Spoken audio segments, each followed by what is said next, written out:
কি অবস্থা, কেমন আছো? আলহামদুলিল্লাহ। তোমার নামটা বলে দাও। আমার নাম আব্দুল আজিজ। আব্দুল আজিজ, তোমার দেশের বাড়ি কোথায়? নোয়াখালী। নোয়াখালী। নোয়াখালী কোন জায়গায়? নোয়াখালী সুবর্ণচর। আচ্ছা, তো তুমি আমাদের নোয়াখালীর ছেলে, সুবর্ণচর। নোয়াখালীর মানুষ তোমার ভিডিও দেখে আসবে, এর জন্য তোমার ভিডিও করা।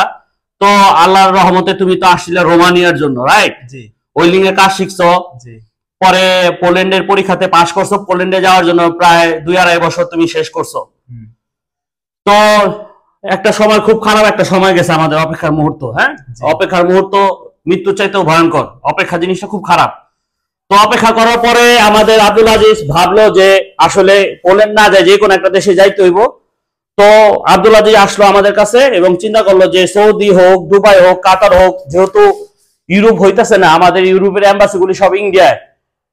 হ্যাঁ, তো এটা চিন্তা করে ও আসলো। আয়সা চিন্তা করলো যে ও আর বাসে যাবো না, হয় আমাদের সেন্টারে থাকবো, নাহলে বিদে যাবো, নাহলে সেন্টারেই থাকবো, আল্লাহ যাই হোক। তো ও আয়সা টিআইজি 6 উপরে ওই কাজ করতে করতে এমন দক্ষ হয়েছে, সৌদি আরবের এই যে নাসের আল মোহাম্মদ হাজারি কোম্পানিতে সে নিজে ইন্টারভিউ দিয়ে পাশ করছে এবং আগামীকালকে ওর ফ্লাইট।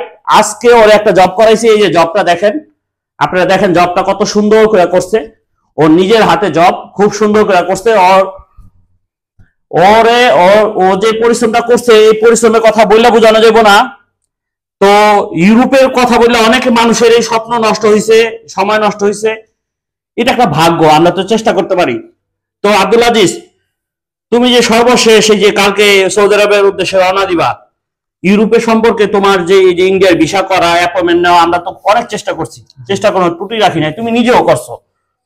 তারপরে এই যে সৌদি আরবের জন্য আমাদের যে চেষ্টা, আমরা যে তোমার পিছনে যে পরিশ্রমটা করছি, এটা সম্পর্কে কিছু বলো। আমার পিছনে new life welding training centre সেই প্রায় 2.5 বছরের মতন পরিশ্রম করছে। আমি না, 2.5 বছরে তো আমরা ইউরোপের জন্য ইয়া করছি। আর সর্বশেষ তুমি যখন 1.5 মাস ট্রেনিং করলা, 1.5 মাস পরে তুমি পরীক্ষা দিছো, আল্লাহ রহমতে আমার মনে হয় না 15 দিনের বেশি লাগছে। 15 দিনের ভিতরে আমাদের রিপোর্ট আসছে আর সাথে সাথে সবকিছু হয়ে গেছে। সৌদি আরব যেতে আল্লাহ রহমতে 2 মাসের বেশি লাগে না। তো আব্দুল আজিজ, তোমার ভবিষ্যৎ আমরা শুভকামনা করতেছি। যে কোনো প্রয়োজনে তুমি আমাদেরকে ফোন দিবা। সৌদি আরব যাইতেছো, আল্লাহ রসুলের দেশ। একটা কথা মাথায় রাখবা, এনি জব নো প্রবলেম, যে কোনো কাজ কোনো সমস্যা নাই। তুমি কোনো সময় করবে না যে আমি ওয়েল্ডার, আমি ওয়েল্ডিং করবো, অন্য কোনো কাজ করবো না, সব কাজ করতে হবে, ঠিক আছে? এই যে তোমার কন্ট্রাক্ট ফর্ম, এই জায়গায় এক্সরে রিপোর্ট আছে, তুমি যে জব করছো। এই যে এদিকে তোমার মেন পাওয়ারের কার্ড আছে, এই যে তোমার পাসপোর্ট।